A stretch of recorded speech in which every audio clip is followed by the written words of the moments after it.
Hi guys, welcome back to another episode of Spectator Sports. Football is officially back and I'm so excited to break down week 1 of the college football season and preview the upcoming week 1 matchups in the NFL. This episode is also going to include the US Open recap and Premier League action, as well as breaking down some WNBA postseason contact as well. And a big trade went down in the NBA with Donovan Mitchell changing the NBA landscape as we know it. So stay tuned and we'll be breaking down each of those things. To start, the NFL season, like I said, is right around the corner, and I wanted to give a record prediction of each team and how they're going to finish and give a little bit of a preview of how the playoff matchups might stack up. In the NFC East, I'm going to go with the Philadelphia Eagles with a record of 12-5. The reasoning behind it, I feel like it's more like the Eagles have made such a big stride forward and the Cowboys have taken several steps back with injuries, losses in the offseason to players, and the Eagles have addressed so many needs that they lacked last year. They went out and needed a wide receiver, they got A.J. Brown. They needed cornerback help, so they got James Bradbury. They needed a linebacker, they drafted Nakobe Dean. They bolstered their defensive line with Jordan Davis, and they just added Gardner Johnson from the New Orleans Saints in a recent trade. And safety was definitely the one thing I was really concerned with the Eagles going into the season, but Howie Roseman's really knocked out the offseason. I would give him an A for this offseason for sure. The Cowboys, they've now lost Tyron Smith for the foreseeable future with the weird knee injury, and there's a chance he may be able to come back towards the end of the season. But even so, with a 40-year-old Jason Peters taking his place either as a backup or even starting at left tackle, is not a good thing for protecting Dak Prescott's blind side. And I'd be really concerned with the other things that they lost. An injured Michael Gallup will be coming back later in the season, so it's really going to be depending on Dalton Schultz and CeeDee Lamb to start off the season.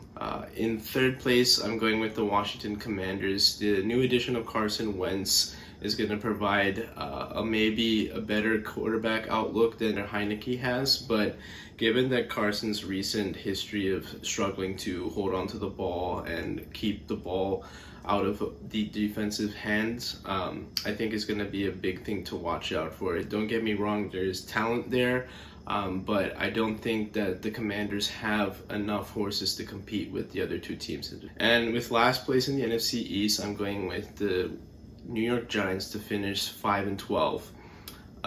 The reason behind it is I just don't think Daniel Jones, despite his original draft stock, he hasn't lived up to the expectations that were given to him. We can say that his organization failed him.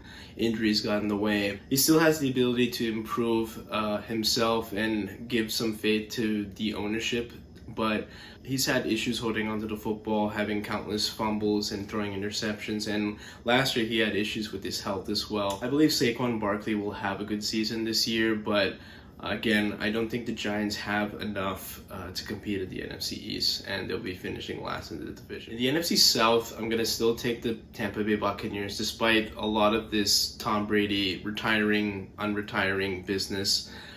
He is still a top 5 quarterback in this league.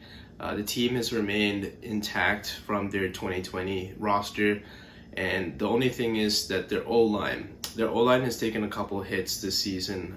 Jensen, the center, has taken a big injury and he's going to be missing some time.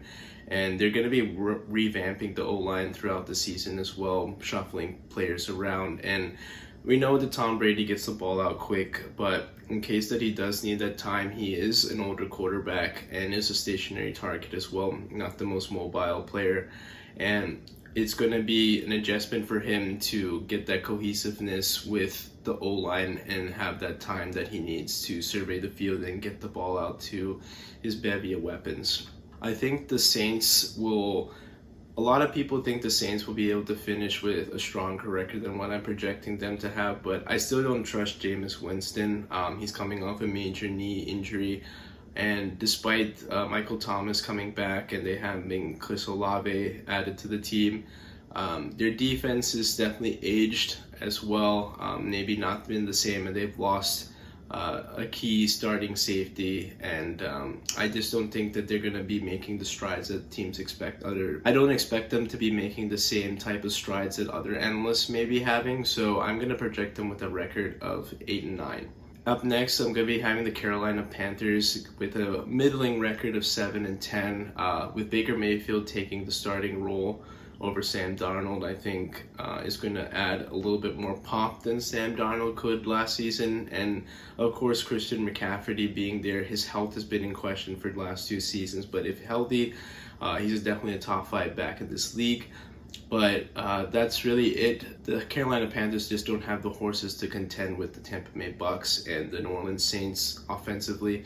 DJ Moore, Robbie Anderson are solid players on the outside, but they're nowhere near Mike Evans, Chris Godwin, or Chris Olave and Michael Thomas, even coming off of an injury-riddled season. And then at the last place of the NFC South, I'm going to be taking the Atlanta Falcons. While I believe Marcus Mariota is a solid quarterback option, they have Kyle Pitts as a world-class tight end already. I don't feel that Marcus Mariota will be able to hold on to the starting job for the entire season. I think Desmond Ridder is going to be getting a start or two towards the end of the season just to see what his capabilities are moving forward, and they invested a 3rd-round draft pick on him, and I think they see him as a QB of the future. And I'm going to be having them finish with a record of 6-11. In the NFC North, I'm going to be taking the Green Bay Packers to finish with a record of 13-4, taking the division title again. And the reason behind it, I think that their defense is going to be a calling card. Jair Alexander is back, and he's going to be fully healthy with the training camp under his belt. And despite the offense losing Devontae Adams in a trade, Aaron Rodgers is still back at quarterback. He's been able to do a lot more with a lot less. In second place, I'm going to be having the Minnesota Vikings finishing with a record of 11-6. A pretty big improvement compared to their earlier years. The new coach as well is going to provide fresh insight compared to Mike Zimmer.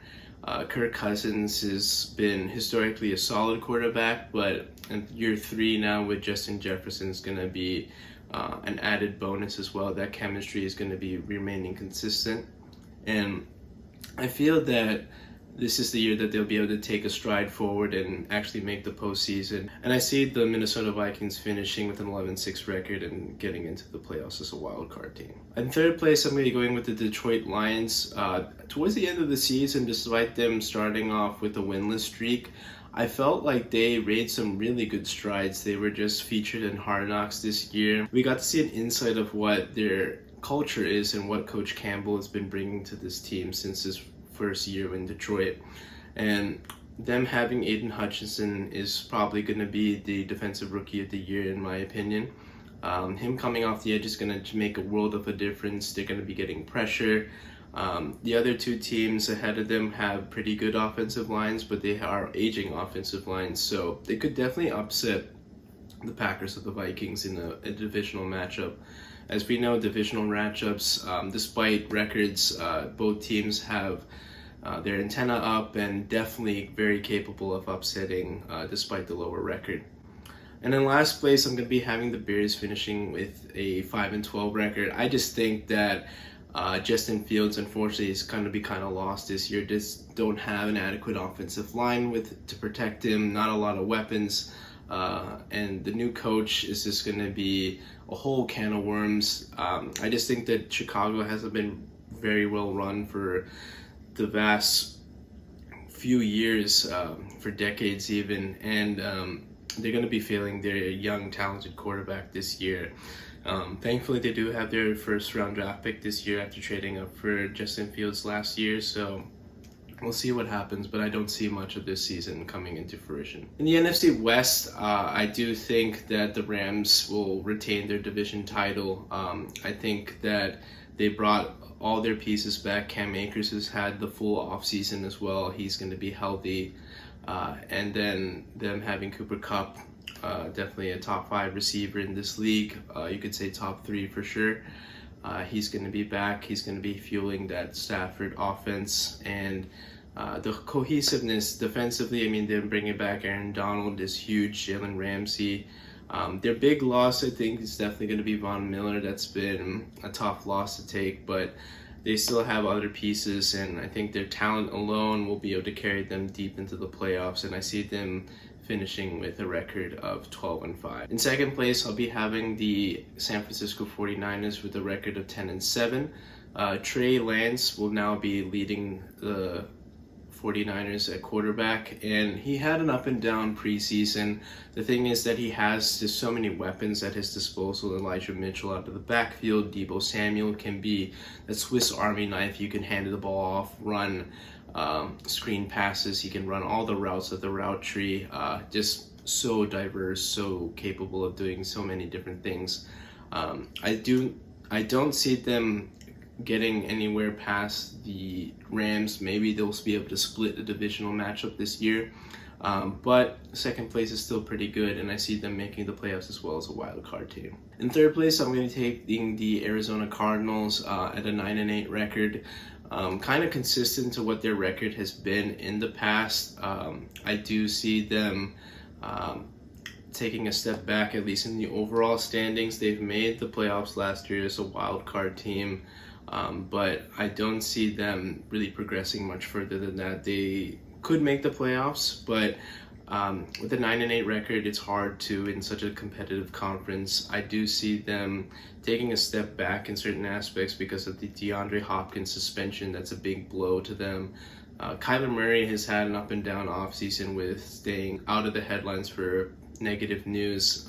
We all know about his contract situation and the clause about the study hours and stuff, questioning his real true passion for the game, but nonetheless he's a talented quarterback, and I see them at least getting to 9 wins this year. And I see the Seattle Seahawks finishing last place in this division. They just don't have a quarterback at their disposal. Drew Lock was their offseason acquisition, but he lost a job to incumbent Geno Smith. DK Metcalf seems to be definitely the only true weapon on the outside. He just got an extension, but I definitely see them finishing last place in the division, possibly, and I'm going to have them finishing last place in the division with a record of 4-13. I think they could easily also finish worst in the entire conference as well. This is a tank year, I think, and them getting draft picks from Denver as well from the Russell Wilson trade will help their future moving forward, but this is kind of a tank year. Just tank the year, get the best quarterback in next year's draft, whoever it may be, and you can just plug and play that quarterback with a lot of assets. Moving on to the AFC, it's definitely the more competitive conference in this league. It's going to be hard if you don't have anything more than 10 wins this season to qualify for the playoffs as a wild card team. The AFC North is definitely one of those competitive divisions for sure.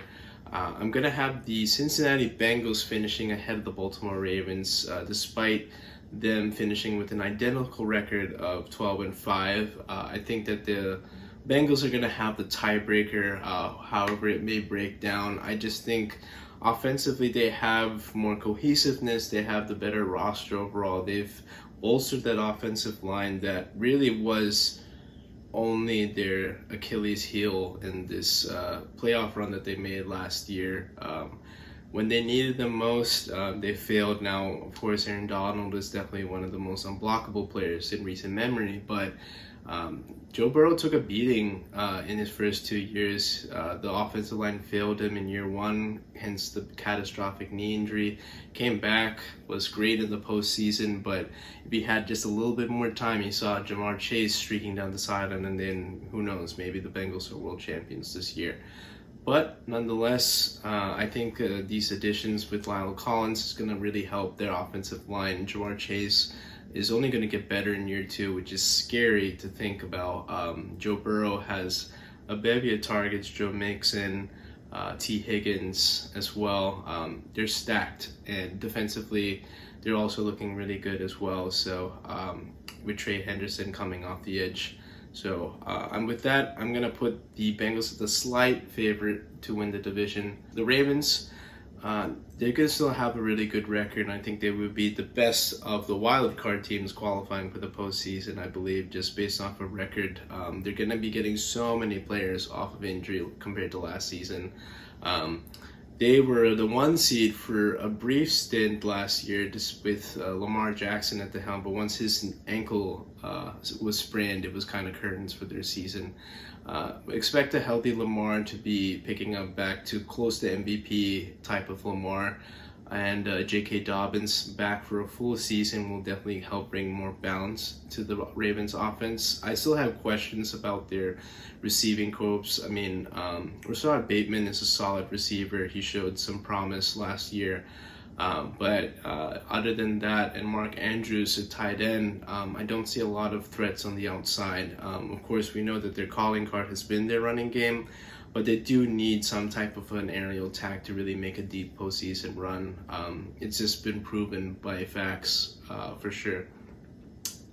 Their defense is very talented. I mean, Marlon Humphrey, Marcus Peters coming back. They just got Marcus Williams at safety from the New Orleans Saints. It's a very talented secondary, a pretty scary secondary. And I think that, their pass rush is still really good. And they can definitely get after the quarterback. So I expect them to be a big threat in this postseason run potentially, but I would still say they would finish behind the Cincinnati Bengals. In third place, I'm going to be going with the Pittsburgh Steelers, finishing with an 8-9 record, maybe a little bit too low, but again, the uncertainty at quarterback in the post-Ben Roethlisberger era is going to be a big question for the Steelers moving forward. The thing is, they have Mitch Trubisky now as penciled in as the starter to start off the season, with Kenny Pickett kind of waiting in the wings to see when he'll get his chance to start. He has some weapons on the outside with Deontay Johnson starting on the outside, and then they have Najee Harris coming out of the backfield, but their O-line remains the same, not totally concrete, I would say, so I'm not really too confident in them making the postseason this year, but a big step for their future moving forward if they can stay in that 500 range, maybe even finish 9-8, keeping Mike Tomlin's winning season streak alive. And at last place, I'm going to be having the Cleveland Browns. Now, this would be a totally different conversation, I think, if their starting quarterback would be not suspended for a majority of the season. Given his offseason incidences, he's going to be missing quite a bit of time. But him as a quarterback is a very talented player. And I believe that if he was available, they would be certainly a threat and possibly even be able to make a big run at the division title. But with Jacoby Brissett starting potentially 11 games out of a 17-game season, I don't think that's going to be enough for them to succumb to that. So I see them not doing too well this season and finishing with a record of 7-10. In the AFC East, big hopes for the Buffalo Bills. They've made a ton of offseason acquisitions, headlined by Von Miller coming to the Bills, and I think this is going to be a good veteran presence. He's been there before. He's just coming off a Super Bowl run himself with the Los Angeles Rams. They open up with a pretty tricky slate, starting off with the Rams and then the Titans. Both definitely have deep playoff hope aspirations. Recently, the Titans have been kind of a thorn in the side of the Buffalo Bills. They've been subsequent victim to run-heavy offenses given their poor run defense. But Josh Allen is still going to be at the helm, and he's going to be poised for potentially an MVP type of season. Stephon Diggs is one of the best route runners in the league, and their talent from top to bottom, given that they've had some tough playoff losses, both last year succumbing to the Kansas City Chiefs in a really weird playoff game. But I do feel that, given that they're head and shoulders just so much better than their AFC East counterparts, I see them finishing with a record of 14-3 this year. And that giving them such an advantage in one of the more weaker divisions is going to help their conference play and maybe be able to lock up home field advantage in the playoffs. In second place, I'm going to be going with the Miami Dolphins. I think this year Tua is going to have the adequate help, and this is really a prove-it year for Tua. With Tyreek Hill joining the team, complementing Jalen Waddle on the other side will be a really dynamic duo of receivers, and Mike Gesicki as a tight end is a really solid option as well. They have a lot of talent, and I think also they can use that weaker divisional schedule to help their case and get some extra conference win and use that as a tiebreaker, given the fact that it's a very competitive race for the wild card race. In third place, I'll be going with the New England Patriots, finishing with a record of 8-9. I just didn't see much of them in the offseason. Mac Jones was solid last year, and the defense was also pretty solid, but I don't see a lot of creativity in the offense. They don't seem to know who their true play caller is this offseason, another questionable thing. So given that, I just don't think that that's enough for them to really compete in such a talented division. Like I said, they may not have the horses, and they'll be taking a step back compared to their last postseason appearance. And in last place, I'll be going with the New York Jets. They're making positive strides, don't get me wrong. I think they're building something. It's just going to take some time, and unfortunately that it'll be overlapping during the time of a really, really good quarterback with Josh Allen. Zach Wilson seems to be recovering from his preseason knee. Zach Wilson seems to be recovering from his preseason knee injury, and there's a chance he may be able to start opening day against the Baltimore Ravens, but even so, if he misses some time, it's going to be hard to really recover with that. But I do see them making an improvement compared to last season. Hopefully Zach Wilson develops as a quarterback as well. Moving on to the AFC South, I believe that the Indianapolis Colts are going to be finishing atop the division with a 10-7 record. I think that they just have the best quarterback in the division, despite Matt Ryan being on the older side. I consider him a plus compared to Carson Wentz last year. I think that given his history, he's a safe quarterback, and now he has one of the best offensive lines in the league. Jonathan Taylor is coming back after a historic season last year, and I just think their defense has definitely been really good as well in past years, and this will be enough for them to win the division title for sure. Second place, I'll be having the Tennessee Titans, finishing with a record of 9-8, a slight step back from the season last year. I think that given the loss of AJ Brown is going to be a big loss to them. Now, they are a run-first team, and they did finish number 1 in the whole conference last year, despite Derrick Henry missing a majority of the season. But they've lost Harold Landry as well, one of their leading pass rushers. I just think that now they're on the downswing of things, and I don't see them really progressing further. Moving on to the Jacksonville Jaguars, I think that they're going to be taking some steps forward as well, similar to the New York Jets. Now that they actually have a competent coach at the helm, Doug Peterson, former Eagles head coach, Super Bowl champion. He is somewhat a quarterback guru himself. I think that's going to be a great tutor for him and develop his game even more. Offensive line has been bolstered. They got Travis Etienne back, coming off an ACL injury last year, and I believe that this year they can make some pretty good strides forward and set up a good foundation for year 3. And in last place, I'm really having the Houston Texans, finishing with a record of 4-13.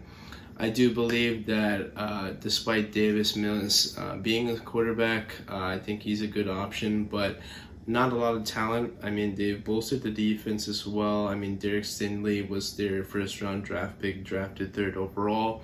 Very good defensive back. But given that they have so many picks at their disposal, I think they're just going to be really just working on tanking, just drafting well, getting that draft capital, and looking for the future. And in the last division, this is the toughest division to really project a winner, the AFC West.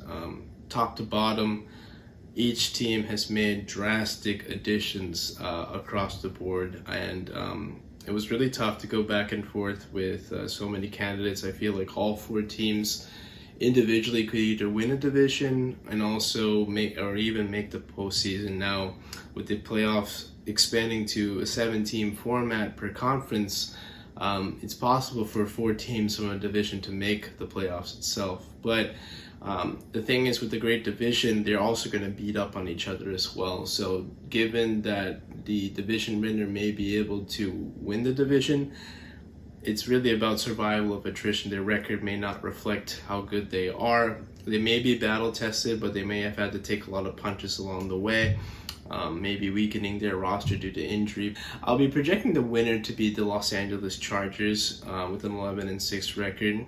I think with their additions this offseason, J.C. Jackson, Khalil Mack, for instance, are going to be big additions to this team.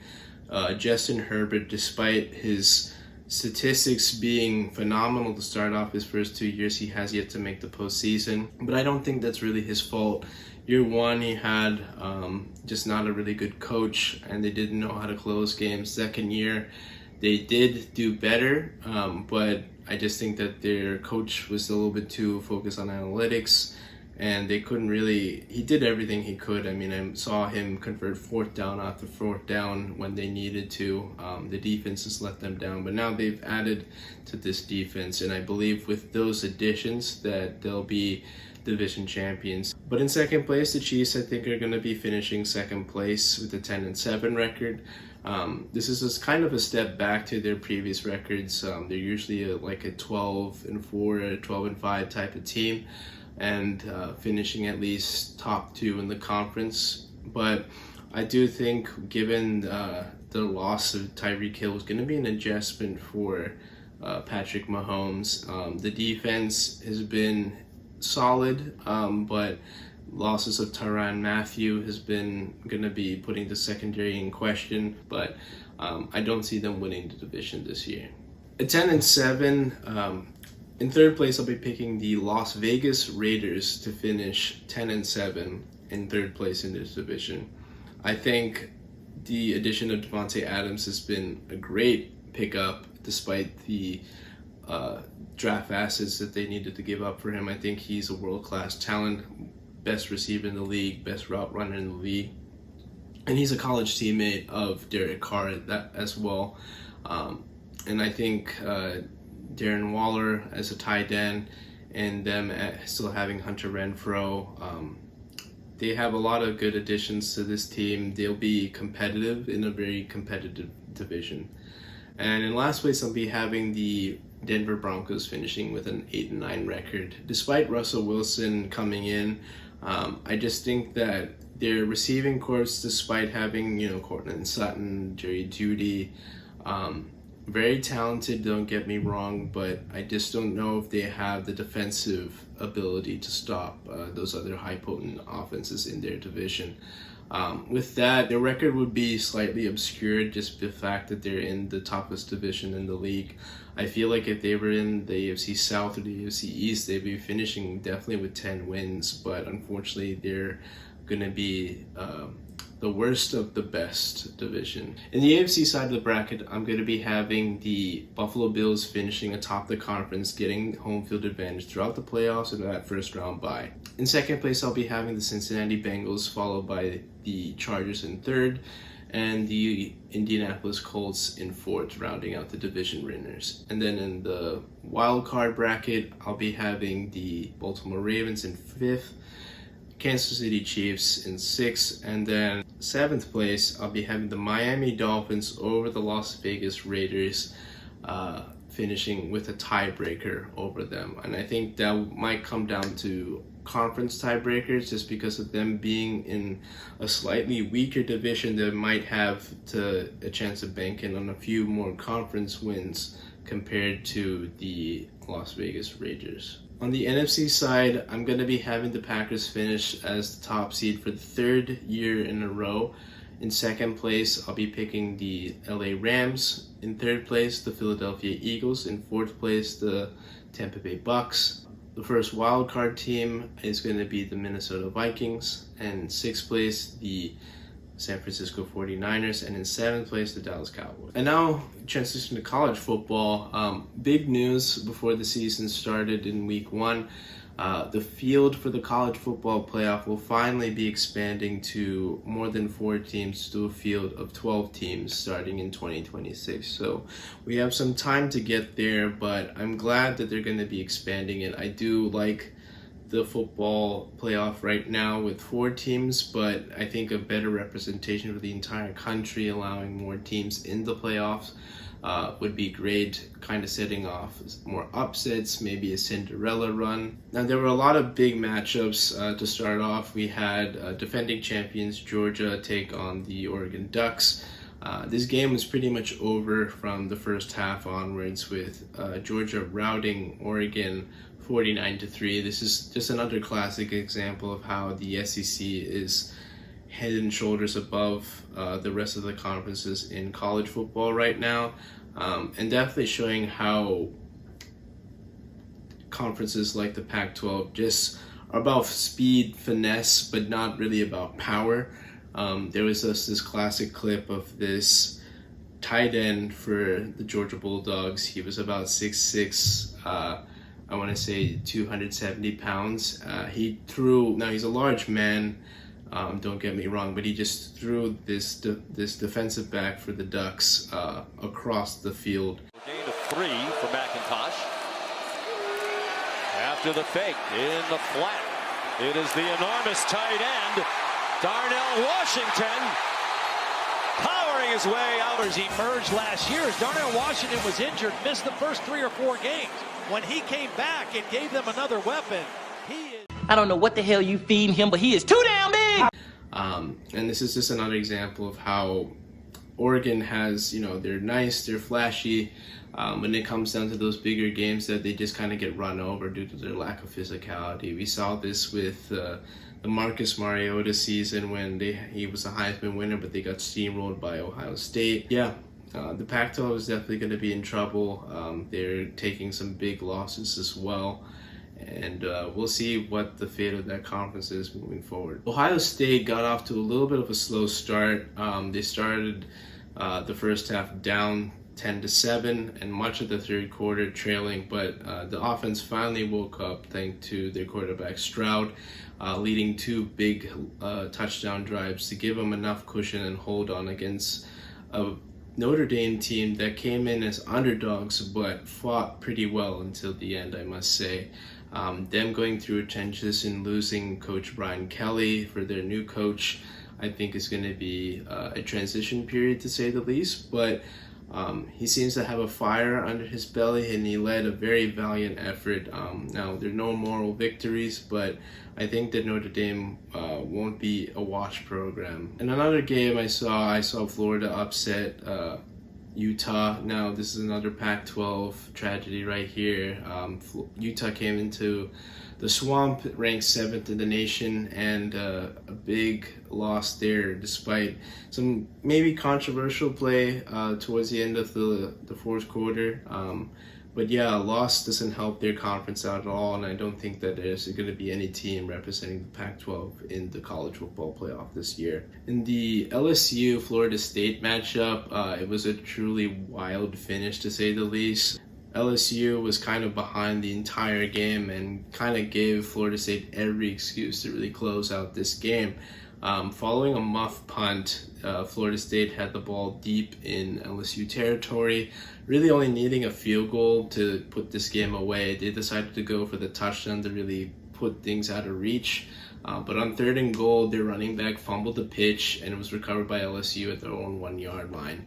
Now, this game still had barely 90 seconds left, so it's not a lot of time to cover 99 yards, true length of the entire field. Somehow or another, LSU was able to get the touchdown to get down by a point, only for their kicker to miss the extra point on a block. Now, it doesn't get more crazy than that, and I was shocked that I was preparing this game to go into overtime, and I thought that this was maybe the conclusion that the game deserved, but I think this was maybe even more fitting that an extra point, something you think is just so automatic, was blocked. Not even missed, it was blocked. Moving on to the WNBA postseason, I wanted to explain the new format change in their postseason. So historically in this league that they've been doing, they split the teams up into conferences and play best of 3 in the first round, best of 5 for every round since. This year they changed up the playoff format to the best teams across the league regardless of conference. The way the playoff seed panned out was we had the Vegas Aces going against the Phoenix Mercury in a best of 3. The Aces took over that series, winning 2-0.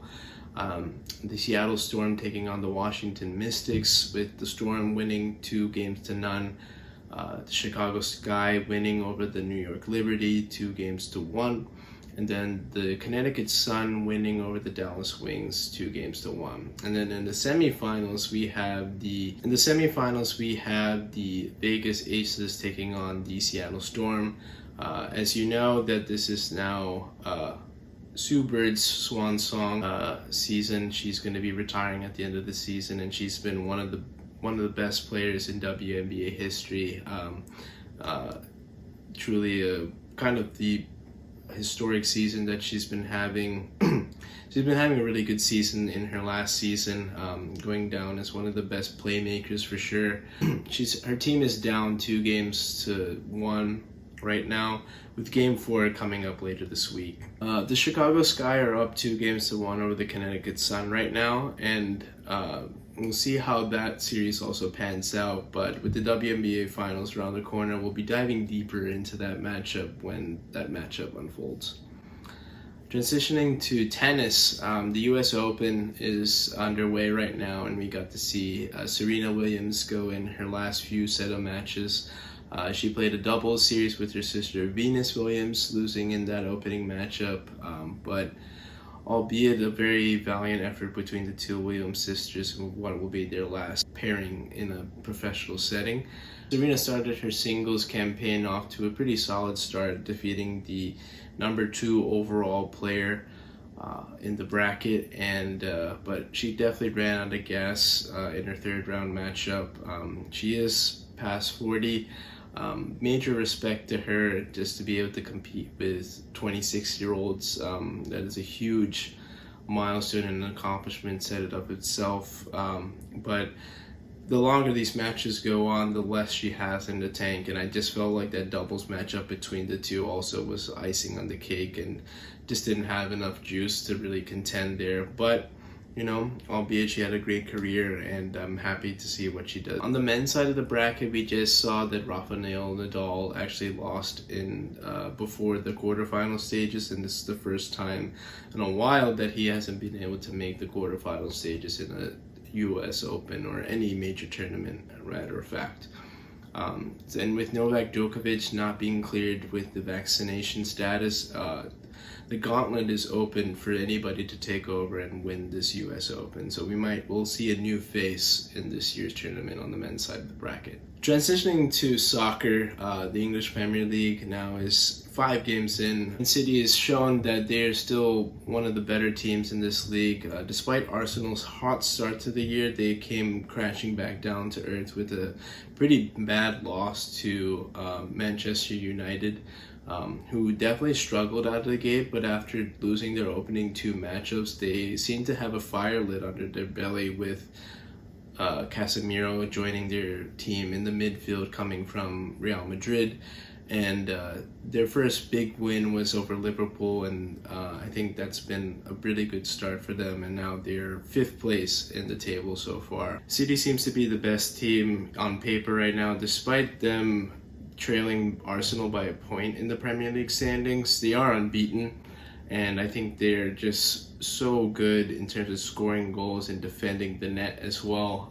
Haaland has been on a goal scoring streak, featuring a brace and 2 hat-tricks as well in his stellar start to the Premier League. In the big news, Donovan Mitchell's been traded to the Cleveland Cavaliers for 3 role players, including Colin Sexton, and 3 first-round unprotected picks, including 2 pick swaps. And there was much speculation in this offseason that he would be traded probably to the New York Knicks, but the Knicks decided to go the route of extending RJ Barrett to a max deal. and they're going to stand pat with their building a young nucleus and building around Julius Randle. Now, with this trade, it changes the landscape in the Eastern Conference, which has now been bolstered as well with the addition of Donovan Mitchell. This backcourt of Darius Garland and Donovan Mitchell is going to be pretty stellar. Factor in Jarrett Allen, Evan Mobley, and Kevin Love coming off the bench as a stretch four is going to be really impactful, and I think they're building something really nice in Cleveland. And that's it for this episode of Spectator Sports. With the NFL season coming up, I'm going to be doing some rapid recaps on TikTok and Instagram, so hit the follow button.